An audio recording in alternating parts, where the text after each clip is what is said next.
உங்களுக்கு நன்றி நேர்கிறேன். உங்கள் அனைவருக்கும் என்னுடைய வாழ்த்துதலில் நன்றி நேர்கிறேன். நம் வசனத்துக்குள்ளாக செல்வதற்கு முன்பாக ஒரு நிமிடம் ஆண்டவரை நோக்கி பார்ப்போம். கிருபையை நிறைந்துள்ள தகப்பனே, ராஜா, அந்த காலை வேளையில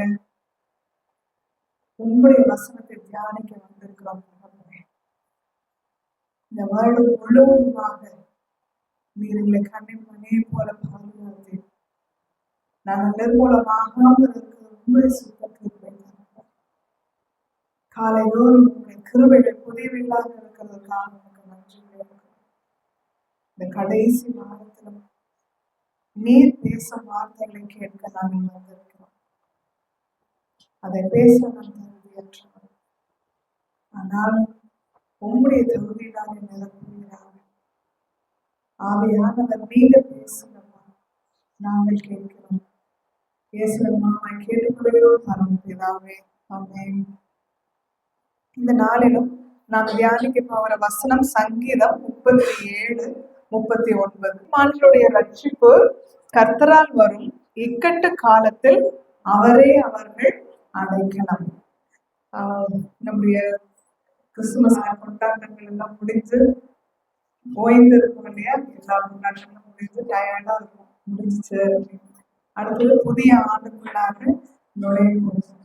இப்போ ரீசெண்டா இத்தாலி தேசத்துக்கு பிரதம மந்திரி ஜார்ஜியா மெலோனி அவங்க பேர், அவங்க என்ன சொல்லியிருக்காங்கன்னா, 2025ஆம் ஆண்டு எல்லா உலகம் முழுவதுமே ரொம்ப கஷ்டமா இருந்துச்சு, எல்லாத்துக்குமே ரொம்ப கஷ்டமா இருந்துச்சு. 2026 இன்னும் மோசமா இருக்கும் அப்படின்னாங்க. 2025 ரொம்ப கஷ்டமா இருந்துச்சு, ஆனா 2026 இன்னும் மோசமா இருக்கும் அப்படின்னு சொன்னாங்க. ஒரு நாட்டினுடைய பிரதமர் சொன்ன வார்த்தை. ஆனா கர்த்தர் வேதத்துல சொல்ற வார்த்தை என்னன்னா, நீதிமானுடைய ரட்சிப்பு கர்த்தரால் வரும், இக்கட்டு காலத்தில் அவரே அவர்கள் அடைக்கலாம். இக்கட்டு காலம் தான், உலகம் முழுசும் இக்கட்டு காலம் தான், ஆனால் அவர் நம்முடைய அடைக்கலமாக இருக்கிறார் என்று நாம் பார்க்கிறோம். நீதிமான்களுடைய ரட்சிப்பு அப்படின்னு நம்ம பார்க்கிறோம். அந்த ரட்சிப்புக்கு நம்ம நார்மலா என்ன யோசிப்போம்? ஒரு காரியத்துல நம்மளை பாதுகாத்துக் கொள்வது இல்லையா? பாதுகாத்துக் கொள்வது இல்ல, நம்மை நாமே புதுப்பித்துக் கொள்வது, அப்படிதான் நம்ம ரட்சிப்பை நம்ம யோசிப்போம். இந்த இடத்துல ரட்சிப்பு என்பதற்கு அர்த்தம் என்னன்னா, பரிசுத்தமாக்குது, சாங்டிபிகேஷன். இன்னும் ஆண்டவர் என்ன சொல்ற, பரிசுத்தம் உள்ளவன் இன்னும் பரிசுத்தமாகட்டும். பரிசுத்தம் இல்லாமல் தேவனை தரிசிப்பது கூடாத காரியம். அதாவது பரிசுத்தப்படுத்துதல்னா நம்ம இந்த வார்த்தைக்கு அர்த்தம் ரட்சிப்பு. இப்போ ஒவ்வொரு நாளும் நம்ம பரமண்ட ஜெபத்தை நம்ம சொல்லுவோம், சோதனைக்கு உட்படாமல் தீமை நின்று என்னை ரட்சித்துக் கொள்ளும். ஏன்னா ஏன் அந்த வசனத்தை இது ஆண்டவரே கற்பித்து கொடுத்த ஜெபம் இல்லையா? நம்மளா சொல்றதில்லை, இயேசு கிறிஸ்துவே நமக்கு கற்பித்து கொடுத்த ஜெபத்துல இப்படி வார்த்தை வரணும்னா கண்டிப்பா அதுக்கு ஒரு அர்த்தம் இல்லாம அவர் கண்டிப்பா அதை பேச மாட்டார். அப்படின்னா என்ன அர்த்தம்? ஒவ்வொரு நாளும் உங்களுக்கு சோதனை வரதான் செய்யும். அதனால ஒவ்வொரு நாளும் என்னை சோதனைக்கு உட்படாமல் என்னை ரட்சித்துக் கொள்ளும். ரெகுலரா அப்படியே சொல்லிட்டு போறதுனால நமக்கு அந்த அர்த்தங்கள் நமக்கு வெகுவாக பாதிப்பை கொண்டு வருவதில்லை. ஏன்னா சாத்தான் கர்ஜிக்கிற சிங்கம் போல எவனை விழுங்கலாமோ என்று வகை தேடி சுற்றி திரிகிறான். கூடுமானால் ரட்சிக்கப்பட்டவர்களும் விழுந்து போகும் காலம், தெரிந்து கொள்ளப்பட்டவர்களும் விழுந்து போகும் காலத்துல நாம் வாழ்ந்து கொண்டிருக்கிறோம். அப்போ நம்ம ரொம்ப ஜாக்கிரதையாக இருக்க அழைக்கப்படுகிறோம். அதான் தாவீதை குறித்து நம்ம பார்க்கும் பொழுது நம்ம எப்பவுமே தாவீதை குறித்து எத்தனை தடவை பார்த்தாலும் நம்ம பேசிக்கொண்டே இருக்கலாம், தாவீதை குறித்து பேசிக்கொண்டே இருக்கலாம். ஒரு ஆண்டவருடைய பார்வைக்கு அவன் எனக்கு மிகவும் பிரியமான கர்த்தர் தாவீதோடே கூட இருந்தார், அவன் வர வர நிறுத்தி அடைந்தான். அப்படியே பார்க்கணும் இல்லைங்களா? ஆனா தாவீதோட வாழ்க்கை அவ்வளவு சுலபமான வாழ்க்கையா இருக்கலையே இல்லையா? எவ்வளவோ கஷ்டங்கள், எவ்வளவு போராட்டங்கள், எவ்வளவு துரோகங்கள், எவ்வளவு பேர் முதல்ல கொடுத்துனாங்க, எவ்வளவு பேர் விட்டு விலகி போனாங்க. திடீர்னு எல்லாரும் அவருடைய விட்டு விலகி போயிட்டாங்க. தன்னுடைய சொந்த மகனாலேயே அவனுக்கு துரோகம் எல்லாமே அவனுக்கு வந்தது. ஆனால் எல்லாவற்றிலும் கர்த்தர் அவனோடு கூட நின்று அவனை ரட்சித்தார். அதனாலதான் தாவீது சொல்றாரு, நீதிமான்களுடைய ரட்சிப்பு கர்த்தரால் தான் வரும், கர்த்தரால் தான் வரும். அப்போ கர்த்தர் என்ன பண்றாரு, எல்லாம் முடிந்ததுக்கு அப்புறம் தாவீதோட கடைசி காலங்கள்ல 12 கோத்திரங்களுக்கும் அவரை ராஜாவாக்கி தேசத்துல ஒரு இளைப்பாறுதலை கட்டியிருக்கிறார். இந்த அநேக நேரங்கள்ல நம்முடைய வாழ்க்கையிலும் கர்த்தர் ஒரு இளைப்பாறுதலை கட்டளையிடுவார். இப்போ நம்முடைய வாழ்க்கை எப்படின்னா, ரொம்ப சுலபமா எல்லாத்துக்கும் சொல்லணும்னா, எல்லாரும் மொபைல்ல கேம்ஸ் விளையாடுவாங்க. சின்ன பிள்ளைங்க விளையாடுறீங்களா? ரொம்ப நல்லா திருத்தரும் பிள்ளைக்கு நான் விளையாடுறேன். அதுல முதல் லெவல் எப்படி இருக்கும், ஃபர்ஸ்ட் லெவல் விளையாடுறீங்க எப்படி இருக்கும்? அந்த பொண்ணு உண்மையா சொல்லுவோம், ஈஸியா இருக்கும். அடுத்த லெவல்ல கொஞ்சம் கஷ்டம் ஜாஸ்தியா இருக்கும். அதே ஒரு 3வது லெவலுக்கு போனா ரொம்ப கஷ்டமா இருக்கும். நம்முடைய வாழ்க்கையும் அவ்வளவுதான். முதல் வர சோதனை ரொம்ப ஈஸியா இருக்கும். ஆண்டவரை நம்ம ஏற்றுக்கொண்டு அவருக்காக வாழணும்னு நினைக்கிறப்போ முதல் வர சோதனை ரொம்ப ஈஸியா இருக்கும். நம்ம கத்துக்கிறது தானே, அது எப்படின்னே நமக்கு தெரியாது.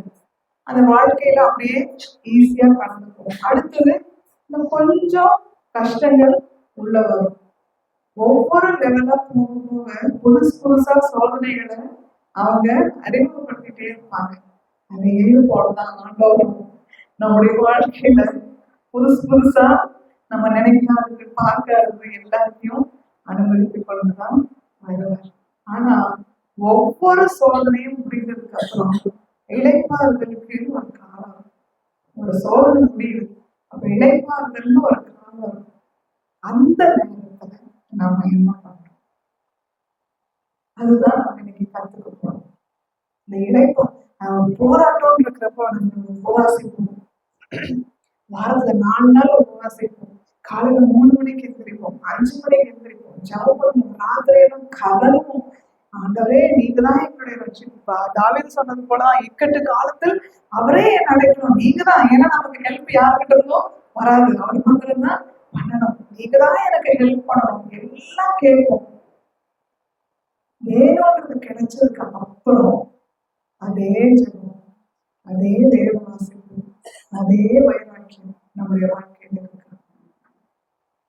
அந்த இளைப்பாறுதலின் நேரத்தில் நாம் என்ன செய்யணும், அதான் வாசிக்கலாம். 2 நாளாகமம் 14வது அதிகாரம் 6-7 வசனம்.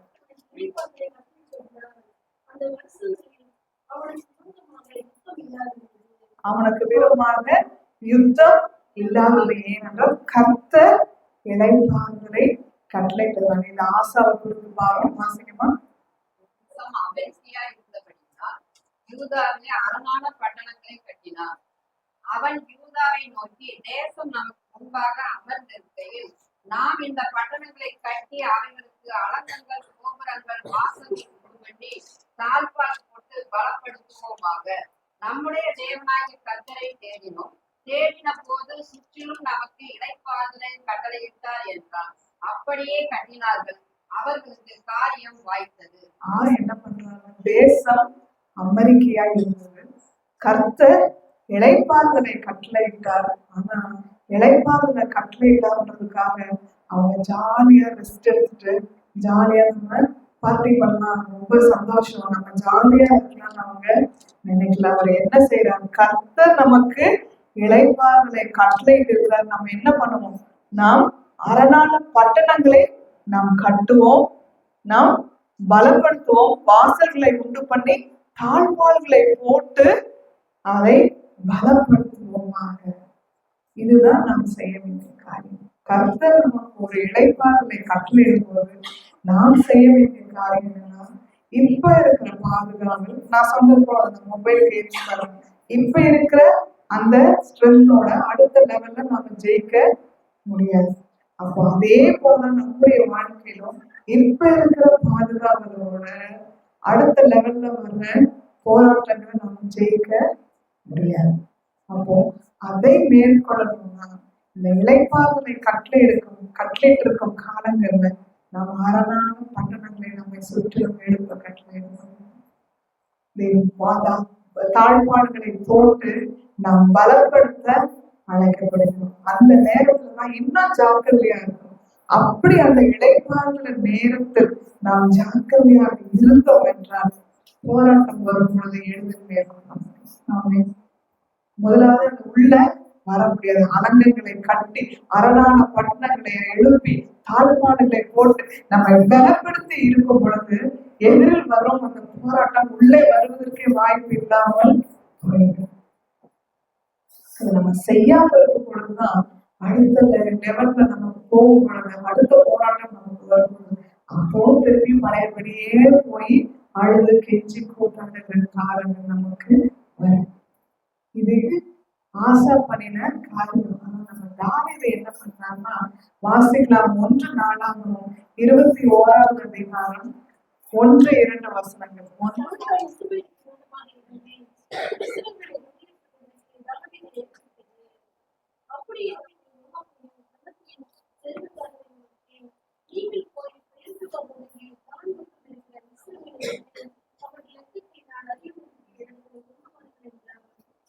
என்ன சொல்றது? அந்த தேசத்தை கணக்கெடுக்க சொல்றாரு. தெளிவா போட்டிருக்கு, சாத்தான் இஸ்ரவேலுக்கு விரோதமாக எழும்பி. சென்சஸ் இருக்கிறது தப்பு. தேசத்துல எத்தனை பேர் இருக்காங்கன்னு அவர் தெரிஞ்சுக்கொள்ள ஆசைப்பட்டார். அவ்வளவுதானே. அதுல என்ன தப்பு? அதுதான் நம்ம யோசிக்கலாம். ஆனா தாவீது சொன்ன வார்த்தை என்னன்னா 2வது வசனம் கடைசியில அவர்கள் லக்கத்தை நான் அறியும்படிக்கு என்னிடத்தில் கொண்டு வாருங்கள். தாவீது செய்த 2 தவறு என்னன்னா நான் அறியும்படிக்கு என்னிடத்தில் கொண்டு வாருங்கள். இது கர்த்தர் சொன்ன வார்த்தையே இல்லை. கர்த்தர் ஒருவேளை அவர் சொன்னார், மோசே கிட்ட தொகையிடுனாரு. அவன் கிளம்புறப்போ தொகையிட சொன்னார், தொகையிட்டாங்க, ஒண்ணும் நடக்கலையே. அவன் திரும்பவும் அடுத்த தொகையும் எடுத்தாங்க. அவங்க காணானது மோசையோட கடைசி காலத்துல திரும்பவும் ஒரு தொகை எடுத்தாங்க. அப்போ ஒண்ணும் தப்பு நடக்கல. இப்போ கர்த்தர் சொல்லல, தாவீது நான் அறியும்படிக்கு என்னிடத்தில் கொண்டு வந்தாங்க. தாவீது செய்த 2 தவறுகள் என்னன்னா, முதலாவது பெருமை, 2வது கர்த்தர் மேல விசுவாசம் வைக்காமல் போகணும். ஒரு ஊழியக்காரர் அழகா சொல்றாரு, ஒருவேளை தாவீது கோலியாத்தை எதிர்த்து நிற்கிறப்போ ராணுவத்துல எத்தனை பேர் இருக்காங்கன்னு அவன் கேட்கவே இல்லை. அவன் போனது இஸ்ரவேலு சேனைகளின் கர்த்தருடைய நாமத்திலே நான் வருகிறேன், எங்களுக்கு முன்பாக நிற்கிற இந்த பெலிஸ்தர் எம்மாதிரி. அப்படிதான் போயிருந்தான். அவன் தன்னுடைய பலத்தையும் எதையும் நம்பி போனான், அவன் கர்த்தரை மாத்திரமே நம்பி போனான். இப்ப அவன் ஏன் எடுக்க விரும்புறான்? தன்னுடைய மகிமை என்ன, தன்னுடைய வல்லமை என்ன, தன்னுடைய ராணுவ பலம் என்ன என்று தெரிந்து கொள்வதற்காக தான் அந்த மக்களை தொகையில அவன் விரும்பினான். இப்போ ஒருவேளை நம்ம வாழ்க்கையில எந்த தேவையும் எனக்கு இல்லை, எனக்கு ஹெல்ப் பண்றதுக்கு என்னை சுத்தி ஆட்கள் இருக்காங்க, எனக்கு வேணுன்ற அளவுக்கு பணம் இருக்கு, எனக்கு எந்த குறையும் இல்லை அப்படின்னு நம்ம இருக்கும் பொழுது, அப்ப எனக்கு எதுக்கு கர்த்தர், எனக்கு இதெல்லாம் இருக்கு அப்படின்னு நினைச்சோம்னா நம்மை போல ஒரு முட்டாள்கள் யாருமே இருக்காங்க. எங்களுடைய வாழ்க்கையில எங்களுடைய குடும்பத்துல நடந்த ஒரு காரியத்தை நான் சொல்றேன். ஒரு சகோதரர் வந்தாங்க. அப்போ நாங்க அப்பதான் ஊழியத்துல ஆரம்பத்துல இருக்கோம். அப்போ நாங்க இது வரலாம் ஊழியம் பண்றோம், போறோம், இங்க வரோம் அப்படின்னு சொன்னப்போ நான் யதார்த்தமா கேட்டேன், ஏன்னா நீங்க எல்லாம் பைபிள் வாசிச்சு ஜெபம் பண்றீங்க. அவர் என்னோட பெரியவர், கேட்க வேணும்னு அவசியம் இல்லை, யதார்த்தமா கேட்டேன், நீங்க ஜெபம் பண்ணுவீங்க தானே, பைபிள் வாசிப்பீங்க. அவர் சொன்ன, நான் எதுக்கு பண்ணணும் பாபா, எனக்கு இவ்வளவு சம்பளம் வந்தது, என் மனைவி இவ்வளவு சம்பாதிக்கிறாங்க, பிள்ளைங்க இருக்காங்க, எனக்கு எந்த பிரச்சனையும் இல்லை, நான் எதுக்கு ஜெபம் பண்ணணும் அவசியம் இல்லை அப்படின்னு. நம்புறீங்களோ இல்லையோ 3 வாரத்துக்குள்ளாக இருதயத்துல அடப்பு இருக்கு, பைபாஸ் சர்ஜரி பண்ணணும், திரும்ப வந்தாங்க. கர்த்தருக்கு கொடுக்க வேண்டிய மகிமையை கொடுக்கல. அதே போல இன்னொருத்தரும் சொன்னாங்க, எல்லாம் எங்க குடும்பத்துல நம்ம எல்லாம் பிளான் பண்ணுவோம் இல்லைங்களா? நம்ம வாழ்க்கைக்கு பிள்ளைங்க இருக்காங்க, இப்படி பண்ணணும், இப்படி பண்ணணும், இந்த காலம் இப்படி பண்ணணும் அப்படின்னு. அந்த ஒரு சகோதரரும் அப்படிதான் பயங்கரமான பிளான். அவரளவுக்கு தான் எனக்கு அந்த அறிவெல்லாம் கிடையாது. அவர் எப்படி பண்ணுவாருன்னா, கல்யாணம் ஆச்சு, பேங்க்ல இந்த அளவுக்கு அவரும் 2 பேரும் சம்பாதிக்கிறாங்க. பேங்க்ல ஒரு அளவுக்கு பணம் வந்ததுக்கு அப்புறம் தான் முதல் குழந்தை பிறந்து 2 வருஷம் 2 வயசு ஆகிறதுக்குள்ள, அதாவது அதுக்கு நல்ல தெளிவு வர்றதுக்கு முன்பாக 2வது குழந்தை பெற்றுக்கணும். அப்போ அந்த 2க்கும் சண்டை வராது, பெற்றுக்கிட்டு அதுக்கப்புறம் நம்ம நம்ம வாழ்க்கையை கரெக்டா கொண்டு போயிடலாம். அவருடைய பிளான். அவர் ரொம்ப பக்தியானவர். அவர் பிளான் பண்றாரு, பிளான் பண்றாரு. அதே போல முதல் குழந்தை பிறந்துச்சு, 2வது குழந்தையும் அதே போல அவங்க பெற்றுக்கொண்டாங்க. ஒரு சின்ன பிரச்சனை ஆயிடுச்சு. 2வது குழந்தை பிறக்கும் பொழுது ஆபரேஷன் பண்ணி தான் எடுத்தாங்க. இருக்க வேண்டிய நேரத்துக்கு மேல ஒரு 10 நிமிஷம் அது உள்ளுக்குள்ள இருந்துருச்சு. அதனால அந்த வயிற்றுல இருந்த அந்த தண்ணி இருக்கும் அப்படின்னா அது குடிச்சு குடிச்சனால அதுக்கு நுரையீரல் பாதிப்பு வந்துச்சு. ஒரு 2 வருடங்கள். ஆனா அதோட இது கரெக்டா வரல. 2-2.5 வயசுக்கு மேலதான் அந்த பொண்ணு நடக்கவே ஆரம்பிச்சது. இதே போல கிறிஸ்துமஸ் காலங்கள்ல அவங்க ஊழியர்களை செஞ்சுட்டு இருந்தாங்க. அந்த பொண்ணு இங்க அவங்க அம்மா வீட்டுல இருந்துச்சு. ஊழியர் குழுக்காக கிறிஸ்துமஸ்க்காக கூட்டிட்டு போனாங்க. கூட்டிட்டு போன 2வது நாள் மூச்சு விட முடியாமல் மறித்து போயிடுச்சு. இந்த 2வது குழந்தை பிறந்ததுக்கு அப்புறம் அவங்க ஆபரேஷனும் பண்ணிட்டாங்க. நம்ம எல்லாம் தீர்மானிக்கணும், எல்லாம் பிளான் பண்ணணும். ஆனா அதற்கு மேலாக கர்த்தருடைய சித்தம் என்னன்னு அவர்கிட்ட கேட்கிறோம். நீங்க என்ன சொல்றீங்க ஏசப்பான்னு நம்ம கேட்கணும். அதை கர்த்தர் விரும்புறோம். என்கிட்ட பணம் இருக்கு, நான் சேர்த்துட்டேன், முதல் குழந்தைய நான் பெற்றுக்கலாம், அதுக்குள்ள 2வது குழந்தையும் பெற்றுக்கலாம், அதோட போதும், அந்த குழந்தை வேண்டாம். இல்லை, நீங்க என்ன சொல்றீங்க, நான் என்ன செய்யணும், அதைதான் ஆண்டவர் விரும்புகிறேன். பார்க்கும் பொழுது யோவா கூட சொல்றாரு, வேண்டாம், தொகையிடாதீங்க, இது உமக்கு நல்லது. அது அவர் சொல்ற வார்த்தை என்னன்னா, 3வது வசனம் கடைசியில வாசிக்கும் பொழுது, இஸ்ரவேலின் மேல் குற்றம் உண்டாக இது நடக்க வேண்டியது என்ன என்றார். இது குற்றம் செய்யறது யாரு? தாவீது. ஆனா யோவாப் என்ன சொல்றாரு? இஸ்ரவேலின் மேல் குற்றம் உண்டாக. ஏன்னா ஒரு தலைவர் செய்கிற தவறு அவனை விட அந்த தேசத்தை தான் பாதிக்கும். யோசிப்பாரு, யுக்ரைன் ரஷ்யாவில் 3 வருடங்களாக போர் நடந்து கொண்டிருக்கு. எதனால வந்துச்சு அந்த போர்? ஆரம்பிச்சது யாருனால? உக்ரைன் அதிபர் ரஷ்ய அதிபர் கேலி பண்ணிட்டார். கேவலமா கிண்டல் பண்ணி, அவங்க அந்த காமெடியில ரஷ்ய அதிபரை கிண்டல் பண்ணி பேசிட்டார். அதனால ஆரம்பித்த போர் ஆயிரக்கணக்கில் லட்சக்கணக்கில் ஜனங்கள் மறைத்து கொண்டிருக்கிறார். பெண்கள் கற்பழிக்கப்படுகிறார், பிள்ளைகள் தாயார் எல்லாம் இருக்கிறாங்க.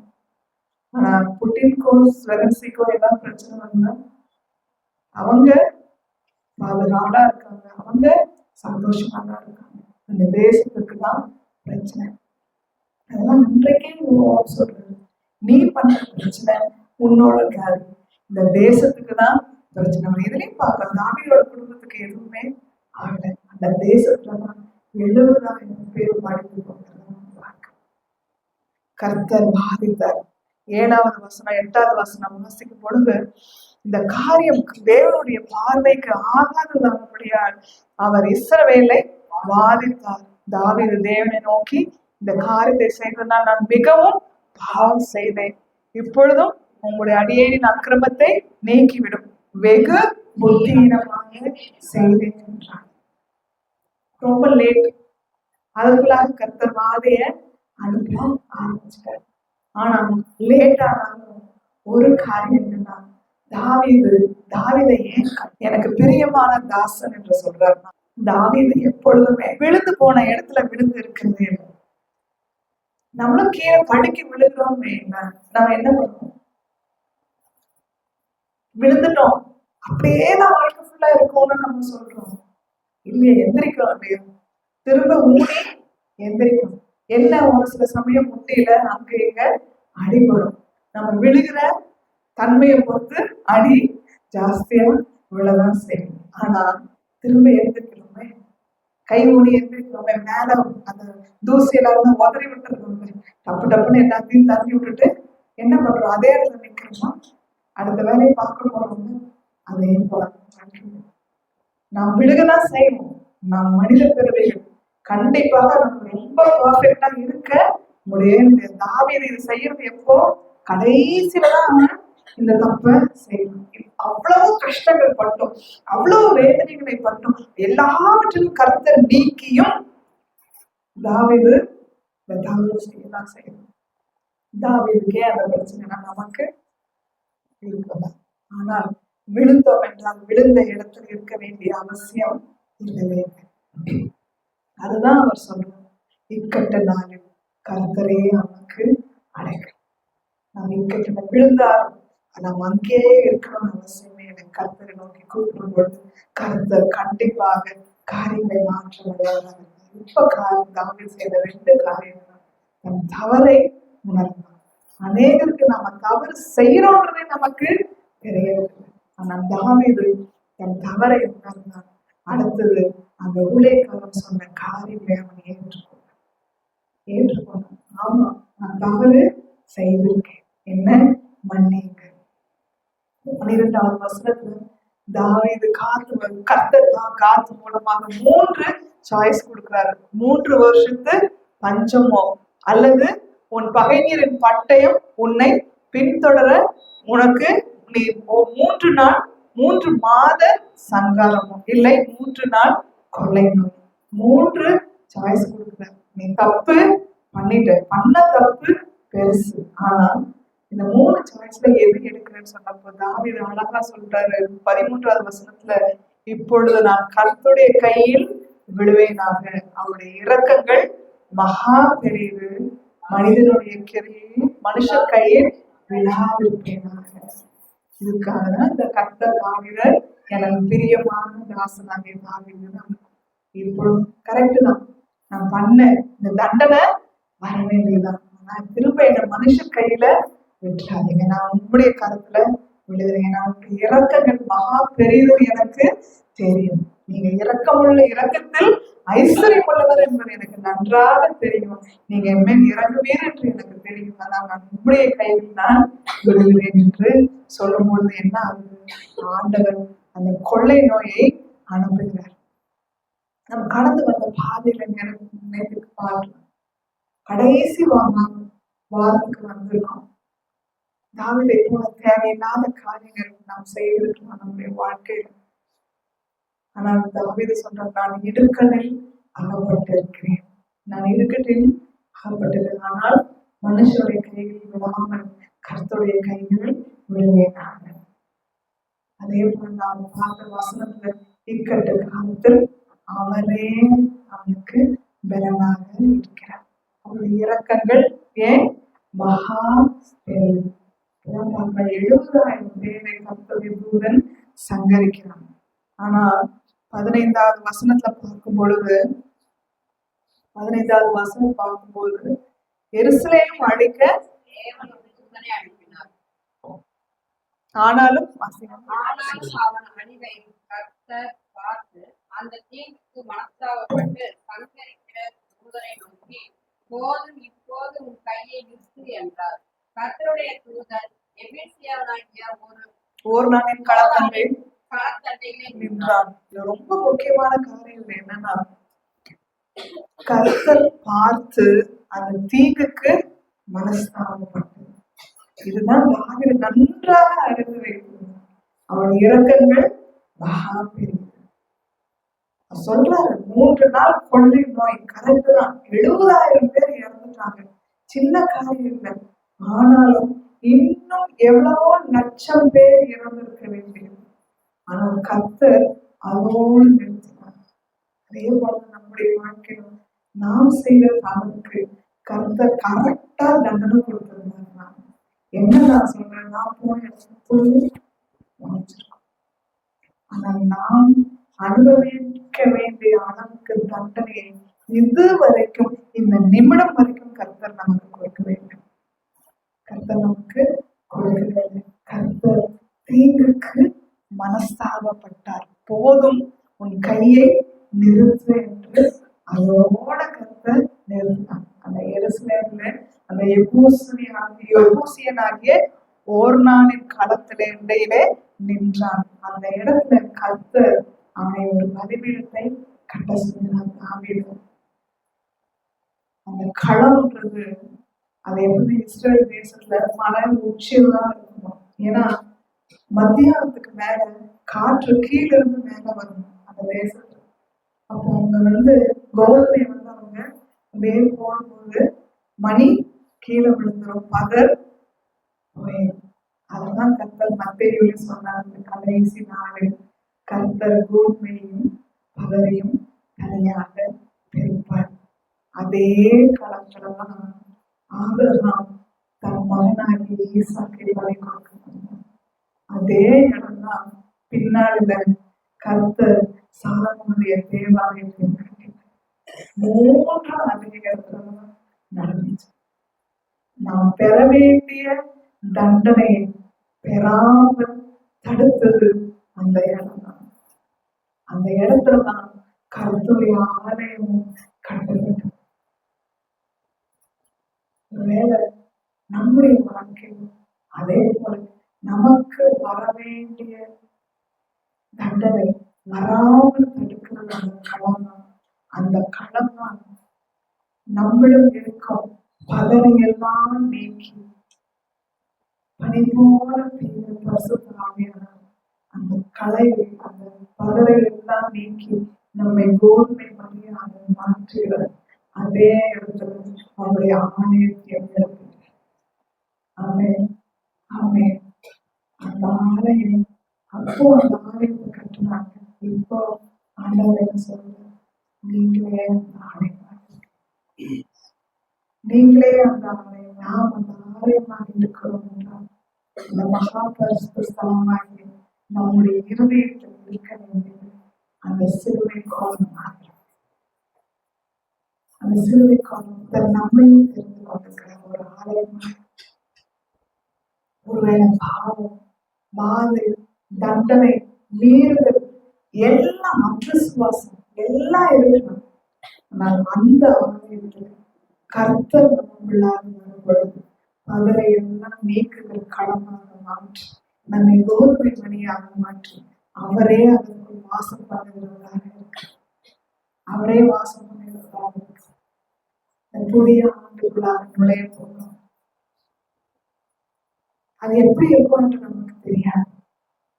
ஒருவேளை அந்த இத்தாலிய பிரதம மந்திரி சொன்னது மூலமும் இருக்கலாம், இல்ல மாறுதல் ஆலோசனை இருக்கலாம். நம்முடைய போராட்டங்கள் மாறணும், நம்முடைய தேவைகள் சந்திக்கப்படணும், எல்லாம் உண்மைதான். கண்டிப்பா அதுக்கு நமக்கு தேவைதான். அதற்கு மேலாக நமக்குள்ளாக மாற்றம் வர வேண்டும். அதுதான் முக்கியம்.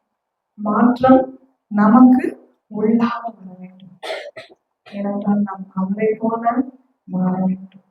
அப்படி மாறினால்தான் அந்த நித்திய வாழ்வுக்குள்ளாக நாம் நுழைய முடியும். அப்படி மாறாவிட்டால் இந்த உலகத்தை நாம் எவ்வளவு செய்தாலும் நித்திய வாழ்வை விட்டு விட்டால் அதற்கு பலன் ஒன்றுமே ஒன்றுமே. அதற்காக தான் பிதா தன்னுடைய ஒரே குமாரனை நமக்காக கொடுத்தார். நமக்கு ஒரு எக்ஸாம்பிள் கொடுத்திருக்காரு. அவர் தான் எக்ஸாம்பிள். வேற யாரு எந்த ஊழியக்காரன் சொல்றது தப்பா நினைச்சுக்காது. யார் எந்த மனுஷனும் அவருக்கு ஈடாக மாற முடியவே இல்லை. நமக்கு எக்ஸாம்பிள் தான் அவர் ஒருத்தர். அவர் ஒரே ஒருத்தர். அவரை போல நாம் மாற வேண்டும். அப்படி மாறிட்டோம் நித்திய வாழ்வுக்குள்ளாக நுழைவது நமக்கு சுலபம். ஏன்னா ஒரு ஊழியக்காரர் அழகா சொல்றாரு, ஆங்கிலத்துல சொல்றாரு, I got into the heart of God through his pure word. அது அர்த்தம் என்னன்னா, நான் கர்த்தருடைய இருதயத்துக்குள்ள எப்படி போனேன்னா, அந்த விடாமப்பட்ட பொன் மூலமாதான் நான் அவருடைய இருதயத்துக்குள்ளாக நுழைந்தேன். கடைசி சொற்களும் அந்த விழாவிட்ட அந்த அம்புனாலதான் இறந்துச்சு. அந்த கடைசி சொற்களும் நமக்காக சிந்தப்பட்டுச்சு. அந்த அந்த புல் மூலமாதான் நம்ம அவருடைய இருதயத்துக்குள்ளாகவே அவர் இருதயத்துக்குள்ளாக இருக்கிறோம். அவரை போல நாம் மாறணும். ஏன்னா பரலோகம் ஒரு நாளும் ஒரு அளவு போல குறைக்காது. கர்த்தர் பரலோகத்துக்குன்னு ஒரு அளவு போல வச்சிருக்காரு. அந்த அளவு போல நமக்காக குறைக்க மாட்டார். நாம தான் அந்த அளவு போலக்குள்ளாக போகணும். நம்ம போக வேணும்னா நாம என்ன பண்ணணும்? தாவீதை போல தப்பு செஞ்சுட்டு அநேக வேதனைகள் வந்தது, அநேக இழப்புகள் வந்தது. என்னால மத்தவங்களுக்கும் கஷ்டம் உண்மைதான். ஆனா என்ன பண்ணீங்க? ஆமா, நான் தப்பு செஞ்சிருக்கேன், ஆனா என்ன பண்ணீங்க? என்ன மன்னிங்க என்று கேட்டு அவருக்காக அந்த களத்தண்டையில் சென்று பலிபீடத்தை கட்டி அவரை நாம் வரவழைக்கும் போது கண்டிப்பாக கர்த்தர் காரியங்களை மாற்றம் பண்ணாதான் இருக்கிறார். அடுத்த வருடம் எப்படி இருக்கும் என்று நமக்கு தெரியாது. அந்த யாருடைய கைகளில் இருக்கிறது அவர் கருத்தில் இருக்கும் பொழுது, நாமும் அவருடைய கருத்துக்குள்ளாக இருக்கும் பொழுது கண்டிப்பாக நாம் கஷ்டம் பயப்பட வேண்டிய அவசியமே இல்லை. அதுதான் கடைசியாக வாசிக்கலாம். சங்கீதம் 103 10வது வசனம் 11வது வசனம். அவர் நம்முடைய பாவங்களுக்கு தக்கதாக நமக்கு செய்யாமலும் நம்முடைய அக்கிரமங்களுக்கு தக்கதாக நமக்கு சரி கட்டாமலும் இருக்கிறார். பூமிக்கு வானம் எவ்வளவு உயரமாய் இருக்கிறதோ அவருக்கு பயப்படுறது மேல் அவருடைய கிருபையும் அவ்வளவு உயரமாய் இருக்கிறது. நம்முடைய அக்கிரமங்களுக்கு தக்கதாக நமக்கு சரி கட்டாமல், நம்முடைய வீரர்களுக்கு தக்கதாக நம்மை தண்டியாமல் இருக்கிற கஷ்டம். ஏனென்றால் அவருக்கு பயப்படுறவர்களுக்கு பூமிக்கு வானம் எவ்வளவு உயரமாய் இருக்கிறதோ அவ்வளவு உயரமாய் அவருடைய கிருபையும் அவர்கள் மேல் இருக்கிறது. இன்றைக்கு நாம் என்ன சூழ்நிலை இருக்கலாம், நான் சொன்னது போல விழுகிறோம், ஊனி எந்திரிக்கணும், அழுகையெல்லாம் உதறி விடுறோம், திரும்ப நடக்கிறோம். அதே போல இன்றைக்கு இந்த வருடம் முழுவதுமாக நாம் என்ன வேணாலும் செய்ய வேண்டும். மீறுதல் கண்டிப்பாக இருக்கிறது. நம்ம கடைசி வாரத்துல வந்திருக்கோம். இன்னும் ஒரு 4 நாட்கள் தான் இருக்கு. இந்த 4 நாட்கள் நம் கர்த்தருக்குள்ளாக, நமக்கும் கர்த்தருக்குள்ளாக ஒரு சரிப்படுத்துதல், நேர்படுத்துதலை நம்ம செய்து கொண்டிருக்கும் பொழுது சொன்னது போல பரலோகத்தின் அளவுகோல் குறையாது. நாம் அந்த அளவுகோலுக்குள்ளாக செல்லணும். அதற்கு நாம் அவரை நோக்கி பார்ப்போமா? ஜெபிப்போம்.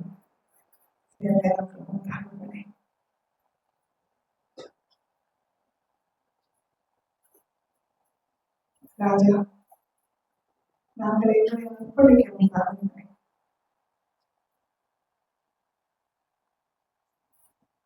இந்த வருடம் மாத்திரம் வாழ்க்கை முழுவதும் அநேக காரியங்களுடைய சுத்தம் இல்லாமல் நாங்கள் செய்திருக்கோம். நாங்கள் இப்பொழுது எங்களுடைய சங்கதிக்குள்ளாக ஆயக்காரத்தோடு வருகிறோம். எங்களை கண்களை ஏறெடுத்து பார்க்க எங்களுக்கு தகுதி இல்லை. ஆனால் இந்த இறக்கங்கள் மகா பெரிய நம்புகிறோம். நாங்கள் வாசிக்கிறோம். எங்களுடைய அக்கிரமங்களுக்கு தக்கதாக எங்களுக்கு சரி கட்டாமல் இருக்கிற கர்த்தர் நீங்கள். இனி வரும் நாட்களில் நாங்கள் கருத்துள்ளாக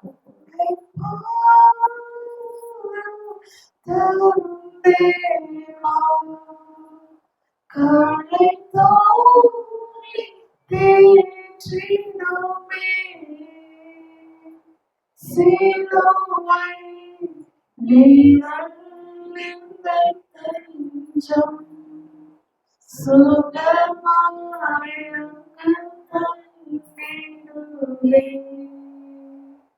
சிலுவை இழந்த தஞ்சம்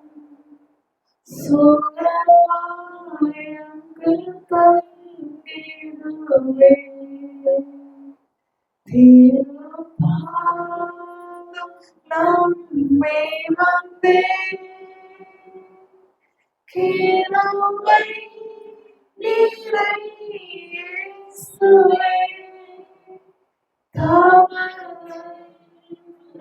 கண்டடைந்தேன் தேவ சமூகத்தில் சிலுவையிலெல்லாம் எங்கள் பஞ்சம் இக்கண்ட நாளில் நீரே எங்கள் அடைக்கலம் எங்களுக்கு ரட்சிப்பு ஒவ்வொருவரும் வரும் உங்களுடைய பாதம் ஒன்றே சுகமாய் நாங்கள் அங்கு தங்கிவிடுவோம் ராஜா. இனி ஒரு நாட்கள் என்னுடைய சித்த மாத்திரம் எங்கள் ஒவ்வொருடைய வாழ்க்கையில் நடக்கும். அதற்கு எங்களுக்கு பயம் இல்லை ராஜா. நாங்கள் பலவீனமான ஆண்டவர்கள் தான். ஆனால் என்னை பலப்படுத்துகிற கிறிஸ்துவினாலே எல்லாவற்றையும் செய்ய எனக்கு பலம் உண்டு என்று சொன்னது. நீர் என்னை பலப்படுத்தி உங்களுடைய அந்த பரலோகத்தின் அளவுகோலுக்குள்ளாக நீரை அழைத்து செல்ல வேண்டுமாறு கேட்டுக்கொள்கிறேன். எல்லாம் ஒருவருக்கு மாற்றமே பெரிய சுகமாக கேட்டுக்கொள்கிறோம்.